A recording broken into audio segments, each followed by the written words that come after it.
नमस्कार दोस्तों, डिजिटल गुरुकुल में मैं श्रीकांत आप लोग सबका एक बार फिर से स्वागत करता हूं।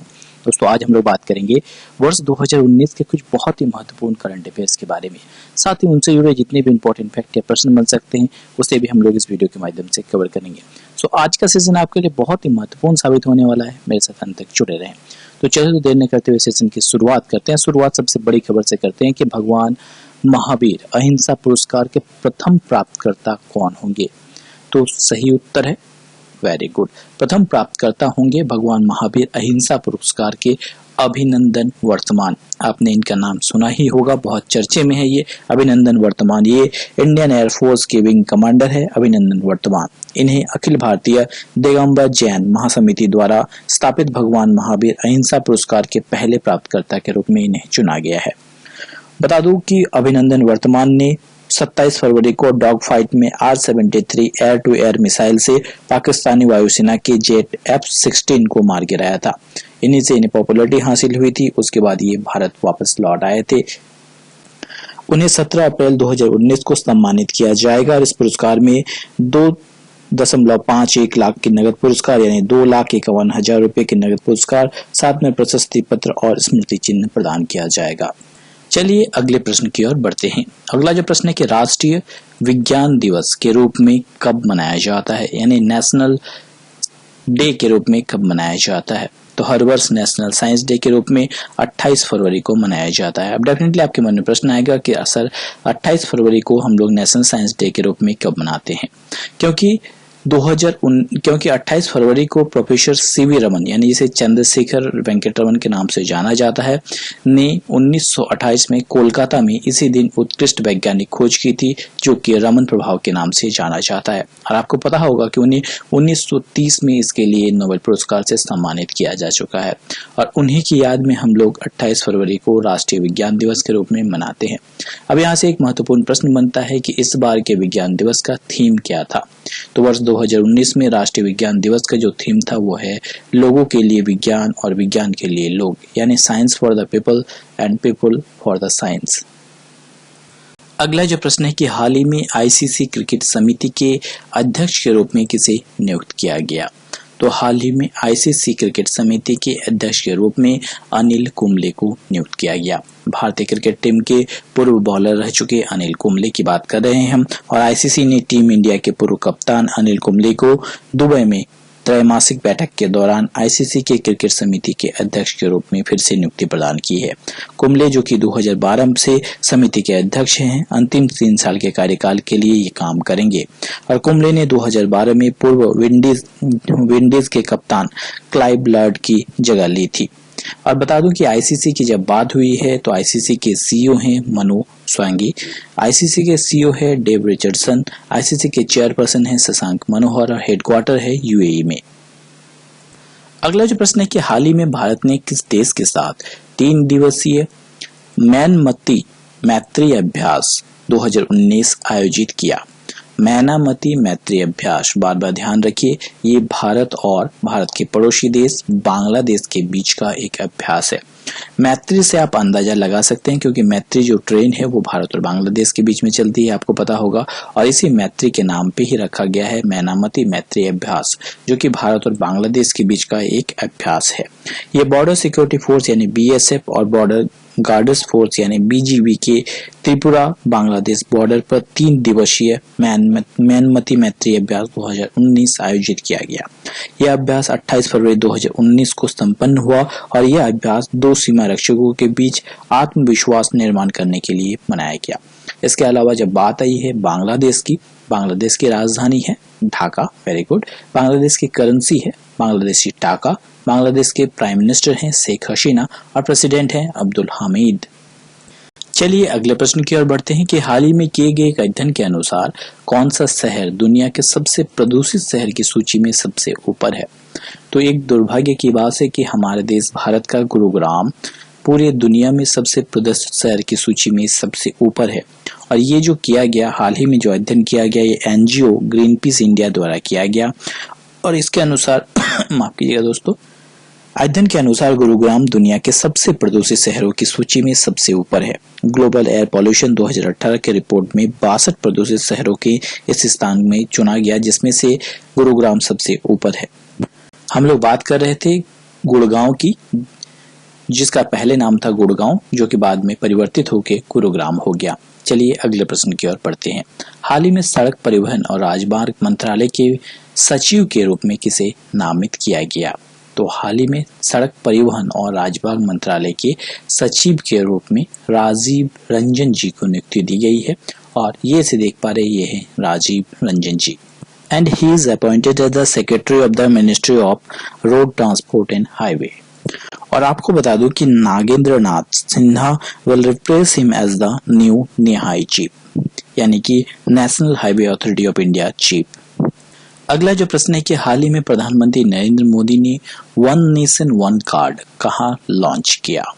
तो हाल ही में प्रधानमंत्री श्री नरेंद्र मोदी ने one nation one card Ahmedabad में लॉन्च किया, यानी सही उत्तर होगा अहमदाबाद। और ये जो कार्ड है वन नेशन वन कार्ड, इसके द्वारा जो धारक है वो अपनी बस का किराया, टोल टैक्स, पार्किंग शुल्क, रिटेल खरीदारी, बाकी जितनी भी जगह पैसा निकालना यानी विड्रॉ, ये सारे काम कर पाएंगे सिंगल एक कार्ड से। और इसके उपयोग के माध्यम से परिवहन से यात्रा करने पर भुगतान करने के लिए किराया भी भरा जा सकेगा। तो इतनी सारी सुविधाएं होगी इस वन नेशन वन कार्ड में, जिसे कि हाल ही में अहमदाबाद में लॉन्च किया गया श्री प्रधानमंत्री नरेंद्र मोदी द्वारा। अगला जो प्रश्न है कि हाल ही में प्रधानमंत्री श्रम योगी महाजन योजना कहाँ लॉन्च किया गया? वेरी गुड, हाल ही में प्रधानमंत्री श्रम योगी महाजन योजना गुजरात में लॉन्च किया गया, और इसे लॉन्च किया हमारे प्रधानमंत्री श्री नरेंद्र मोदी ने। उनके द्वारा प्रधानमंत्री योगी महाजन योजना का शुभारंभ किया गया, और साथ में 6 किलोमीटर लंबी अहमदाबाद मेट्रो सेवा की पहल का पहला चरण के शुभारंभ किया गया। यह इसके साथ साथ आपको बता दूं कि ये जो प्रधानमंत्री श्रम योगी महाजन योजना है, ये असंगठित कामगार जो किसान है उसके लिए एक पेंशन योजना स्कीम है। अगला जो प्रश्न है कि नवगठित राष्ट्रीय पिछड़ा वर्ग आयोग के अध्यक्ष के रूप में किसने पदभार ग्रहण किया? यानी who has appointed as the chairman of the newly constituted national commission for backward class. Very good, हाल ही में भगवान लाल साहनी को चुना गया है नेशनल कमीशन के यानी कि राष्ट्रीय पिछड़ा वर्ग आयोग के अध्यक्ष के रूप में। बिहार के मुजफ्फरपुर के भाजपा नेता भगवान लाल साहनी ने नवगठित राष्ट्रीय पिछड़ा वर्ग आयोग के अध्यक्ष के रूप में पदभार ग्रहण किया। 2018 में संसद द्वारा NCBC यानी कि national commission for backward class, जिसे कहा जाता है, को संवैधानिक दर्जा दिया था। इसके साथ साथ कौशलेंद्र सिंह पटेल, सुधा यादव और आचार्य तल्लजू को आयोग के सदस्य के रूप में नियुक्ति दी गई है। अगला जो प्रश्न है कि मानव संसाधन विकास मंत्रालय ने विज्ञान परियोजनाओं की फंडिंग के लिए स्टार्स नामक एक योजना की शुरुआत की है। आपको बताना है कि इस स्टार्स में ए का अर्थ क्या है। तो स्टार्स में ए का अर्थ है एडवांस्ड। अब डेफिनेटली आपको दिमाग में आता होगा कि सर आखिर में ये स्टार्स का फुल फॉर्म क्या है। आपको बता दो कि स्टार्स का फुल फॉर्म है scheme for translational and advance research in science, जिसे की शुरुआत किया गया है किसके द्वारा? केंद्रीय मानव संसाधन विकास मंत्रालय के द्वारा इसे शुरुआत किया गया। मंत्रालय ने योजना के लिए 250 करोड़ रुपए को फंड जो है वो मंजूरी प्रदान की है। साथ में इस फंड का उपयोग लगभग 500 विज्ञान परियोजनाओं को जो कार्यान्वित करने के लिए किया जाएगा। परियोजना का समन्वय भारतीय विज्ञान संस्थान यानी IISc बेंगलोर द्वारा किया जाएगा। अगला जो प्रश्न है कि हाल ही में भारतीय सांकेतिक भाषा शब्दकोश का दूसरा संस्करण कहाँ लॉन्च किया गया? वेरी गुड, हाल ही में भारतीय सांकेतिक भाषा शब्दकोश का दूसरा संस्करण भारत की राजधानी नई दिल्ली में लॉन्च किया गया। 27 फरवरी 2019 को नई दिल्ली में भारतीय सांकेतिक भाषा शब्दकोश का दूसरा संस्करण लॉन्च किया गया। इस शब्दकोश को भारतीय सांकेतिक भाषा अनुसंधान एवं प्रशिक्षण केंद्र ने जो विकलांग जन है इसके सशक्तिकरण विभाग के तहत विकसित किया था। 3000 शब्दों के साथ शब्दकोश का पहला संस्करण मार्च 2019 में लॉन्च किया गया।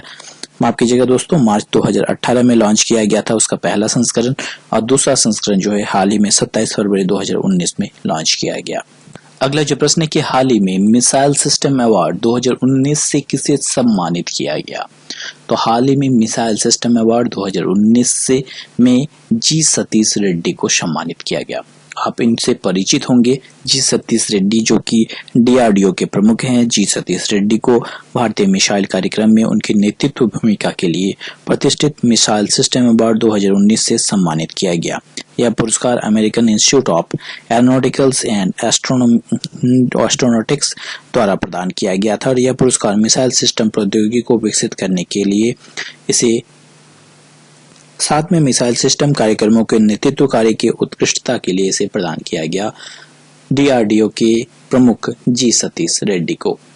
अगला जो प्रश्न है कि हाल ही में बीओबी यानी कि बैंक ऑफ बड़ौदा के गैर कार्यकारी अध्यक्ष के रूप में किसे नियुक्ति दी गई?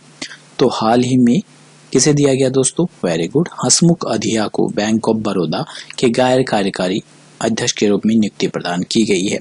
1 मार्च 2019 को पूर्व वित्तीय सचिव हसमुख अधिया को 3 साल के लिए बैंक ऑफ बड़ौदा के गैर कार्यकारी अध्यक्ष के रूप में नियुक्ति दी गई।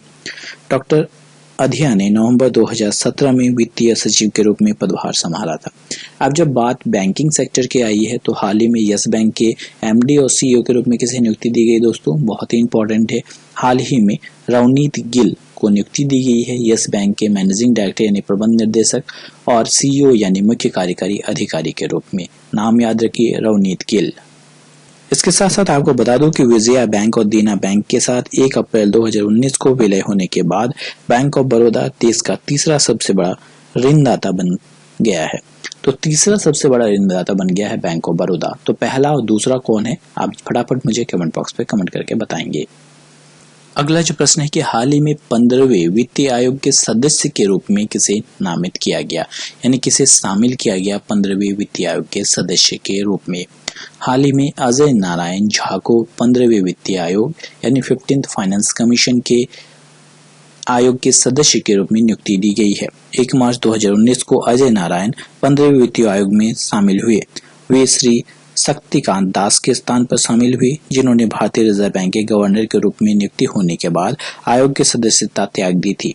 वे मणिपुर कैडर के 1982 बैच के आईएएस अधिकारी हैं और भारत सरकार के वित्तीय सचिव हैं। ये बहुत ही इंपॉर्टेंट प्रश्न है आपके आने वाले एग्जाम के लिए।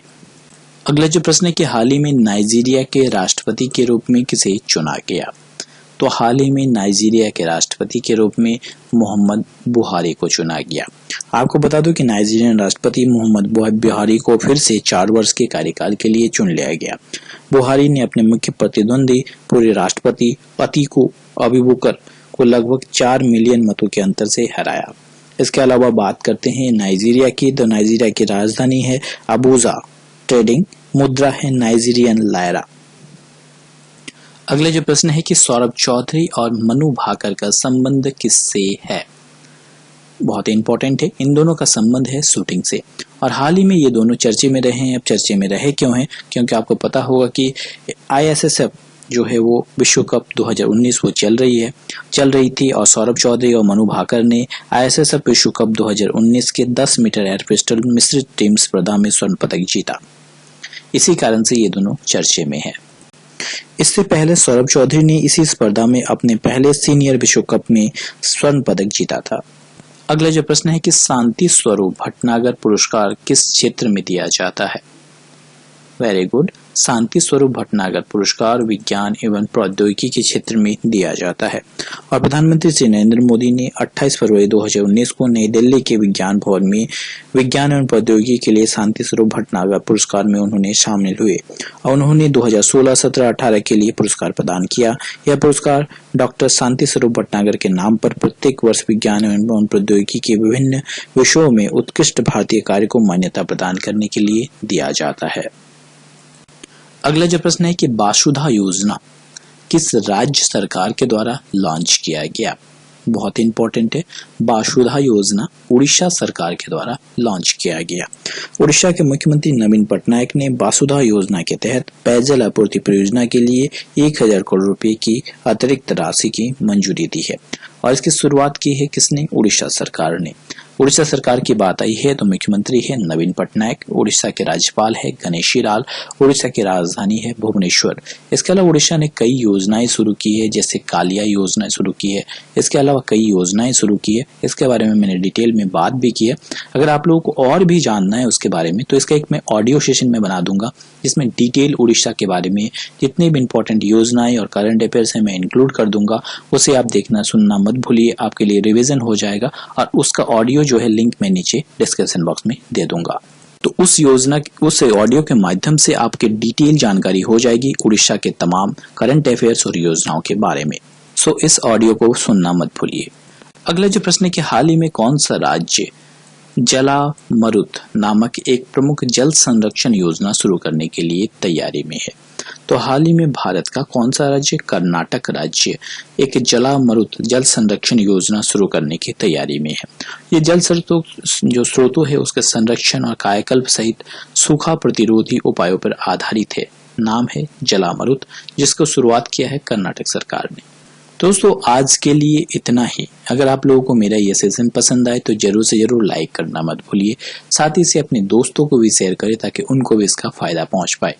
मेरे बाकी जो करंट अफेयर्स है उसका लिंक आपको नीचे मिल जाएगा। अगर आप लोग उसे सुनना चाहते हैं या देखना चाहते हैं तो जरूर देखिए, आपका आने वाले एग्जाम के लिए बहुत बेनिफिशियरी होगा। इसके साथ साथ आपको बताना है कि भारतीय वायुसेना के कौन से विंग कमांडर 1 मार्च 2019 को पाकिस्तान से भारत पहुंचे? अभिनंदन वर्तमान, रघुनाथ नामब्यार, राजेश कुमार या हरजीत सिंह अरोड़ा? आप जरूर मुझे इसका उत्तर कमेंट बॉक्स पे कमेंट करना मत भूलिए।